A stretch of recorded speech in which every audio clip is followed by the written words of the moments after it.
Good morning बंधुरा सकलके good morning जानिए आज के आबारो एक डेली लाइफस्टाइल ब्लग शेयर करছি। सकले केमन आছেন? আমি ভালো আছি। গতকাল রাত্রি 11টার সময় বাড়িতে ঢুকেছি গ্রামের বাড়িতে। সন্ধ্যা 7:20 ট্রেনে শিয়ালদা থেকে চেপেছিলাম। তারপর কৃষ্ণনগর পৌঁছে বাস ধরে বাড়িতে এসেছি। বাড়িতে পৌঁছে তো ঘরগুলো একটু ঝাঁট দিয়েছিলাম, এর বেশি কিছু আর করতে পারিনি, আর একটু ভাত করে নিয়েছিলাম। ওখান থেকে তরকারি এনেছিলাম, তরকারি দিয়ে ভাত খেয়ে একটু রেস্ট নিয়ে শুতে শুতে মোটামুটি রাত্রে 1টা মতো হয়ে গেছিল। এখন ঘুম থেকে উঠে পাশে কিছু কাজ ছিল, যেমন ঘর ঝাঁট দেওয়া, আরও টুকিটাকি কাজ ছিল, সেগুলো করে নিয়েছি। এখন ঘরগুলো মুছে নেব। আজকে শ্রাবণ মাসের প্রথম সোমবার, মহাদেবের পুজো করব। সিংহাসনে একটা শিবলিঙ্গ আছে, সেখানে একটু ফল মিষ্টি দিয়ে পুজো হবে আর নিরামিষ খাওয়া দাওয়া হবে। চলুন ব্লগটি দেখতে থাকুন, আশা করছি ভালো লাগবে। আর ভালো লাগলে আমার চ্যানেলটি সাবস্ক্রাইব করে আমাকে সাপোর্ট করার অনুরোধ জানালাম। চলুন তাহলে ব্লগটি দেখতে থাকুন। সকালে ঘুম থেকে উঠেই প্রথমে ঘরগুলো ভালো করে ঝাড় দিয়ে নিয়েছি, তার আগে বিছানা গুছিয়েছি। দেখছেন তো বিছানাটা বেশ টান টান করে পাট করে সেট করা আছে। তারপর ঘরগুলো মুছে নিচ্ছি। প্রথমেই দোতলার উপরের ঘরগুলো মুছে নিচ্ছি, মানে উপরের ঘর আর কি মুছে নিচ্ছি। এই উপরের ঘরের এই বেডরুমটাতে আমরা থাকি, মানে আমি আমার হাজব্যান্ড থাকি। ছেলে মেয়েরা আসলে পারে পাশে আর একটা ছোটো ঘর আছে, ওরা যদি উপরে থাকতে ইচ্ছা প্রকাশ করে সেই ঘরটাতে থাকে। ছেলে মেয়ে আমি অনেক সময় একসঙ্গেও রয়ে যায়। আপনাদের দাদাভাই হয়তো পাশের ঘরে থাকে। এটাই আমাদের উপরের মেন বেডরুম, আর এটা হচ্ছে বারান্দা বা ডাইনিং যেটা বলা হয় আর কি।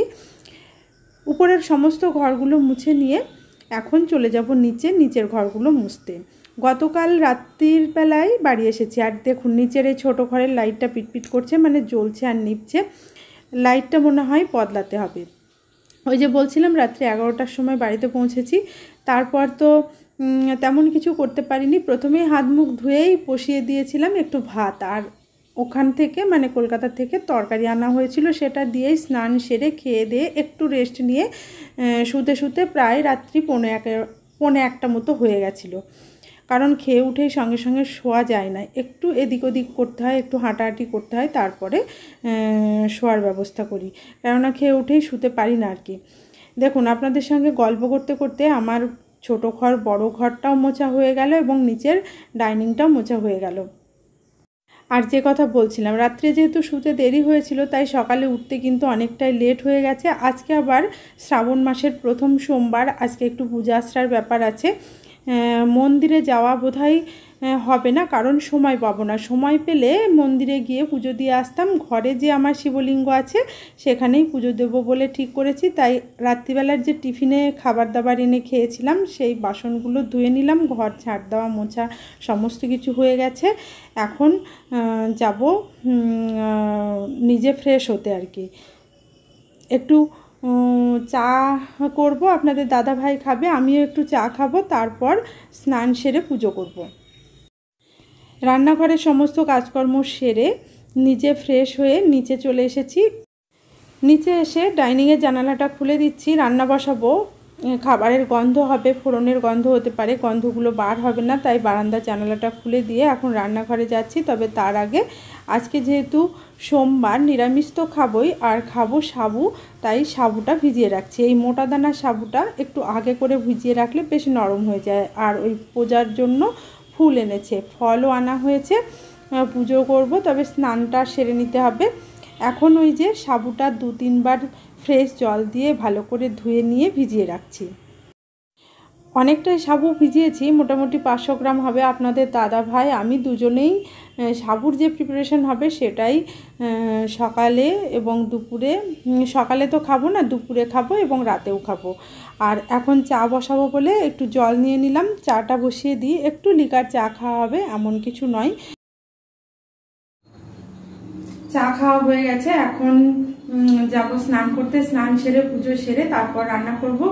সাবু ভিজিয়ে রেখেছি, তাহলে এখন স্নান সেরে এসে আবার আপনাদের সঙ্গে দেখা হচ্ছে। ব্লগটি দেখতে থাকুন। স্নান সেরে পুজো করব বলে পুজোর বাসনগুলো মেজে নিচ্ছি। পুজোর বাসন মেজে নিতে হবে, এর কারণ হচ্ছে যে আগের দিন তো বাসন মেজে রাখা হয়নি, যদি এরকম পুজো আশ্রার দিন আসে তো আগের দিন বাসন মেজে রাখি, সেটা আর সম্ভব হয়নি। তাই বাসন মেজে ফল কেটে ফুল দিয়ে শিবের মাথায় গঙ্গা জল ঢেলেই পুজো করেছি। এবার চলে এসেছি রান্নাঘরে। আজকে কিন্তু শিবের মাথায় ঢালার জন্য আমি দুধ পাইনি, শুধু গঙ্গা জল দিয়েই পুজো করেছি। আর সাবুগুলো দেখলেন তো ভেজা, ভালোই ভিজে গেছে আর কি। মুগ ডালটা ভেজে নিলাম, নিয়ে মানে শুকনো খোলায় ভেজে নিলাম। আর স্নান সেরেছি ঠিকই, কিন্তু এখনও চুল টুল কিছুই আঁচড়ানো হয়নি, সাবুর খিচুড়িটা বানিয়ে নিচ্ছি। স্নান করে পুজো সেরে রান্নাঘরে আসতে অনেকটাই দেরি হয়ে গেছে। 10:30টার মধ্যে আপনাদের দাদাভাই বেরিয়ে যাবে, ওকে একটু সাবুর খিচুড়ি দিয়ে দেবো, সেই কারণে তাড়াহুড়ো করছি। আর কাঁচা ধোয়া ব্যাগে করে আমিও এই সাবুর খিচুড়ি নিয়ে গিয়ে দুপুরে খেয়ে নেব, কারণ স্কুল ছুটি হতে 4:30 বেজে যাবে। আপনাদের দাদা ভাইয়ের জন্য এখন সকালে খাবে বলে চিড়েটা ধুয়ে রেডি করে দিয়েছি, আর আমার জন্য একটু রেডি করে রেখেছি। সঙ্গে রেখেছি ঠাকুরের প্রসাদ, যে পুজো করেছিলাম সেই পুজোর প্রসাদটা।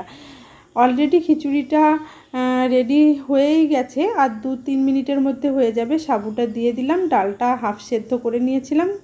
খিচুড়ি সাবুর হয়ে গেছে, একটু শেষে ঘি দিয়েছিলাম আর সন্দক লবণ দিয়েছিলাম।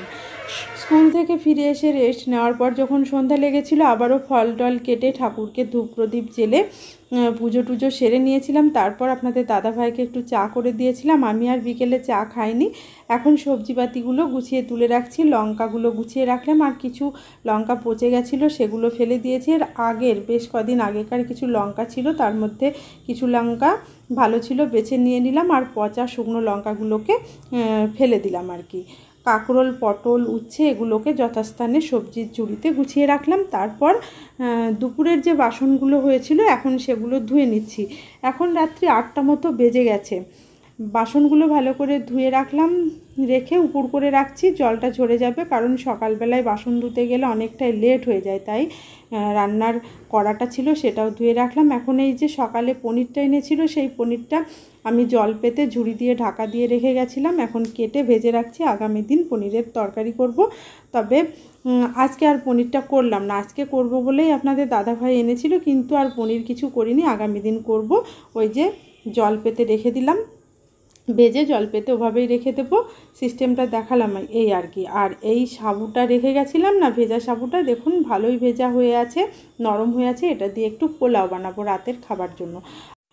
আর আপনাদের দাদাভাইকে যদি খেত তাহলে পরোটা বানিয়ে দিতাম, ও আর কিছু খেতে চাইলো না, বললো ওসব কিছু করতে হবে না, পোলাও বানাও, আমি পোলাও খেয়ে নেবো। ছেলেমেয়েরা থাকলে হয়তো অন্য কিছু বানিয়ে দিতে হতো। যাই হোক, বাদাম, আলু আর ঘি, চেরা কাঁচা লঙ্কা, গোলমরিচ গুঁড়ো দিয়ে সাবুর পোলাও বানিয়ে নিয়েছি। আজকে এটাই আমাদের রাতের খাবার। ব্লগটি এখানেই শেষ করছি। ভিডিওটি দেখার জন্য ধন্যবাদ।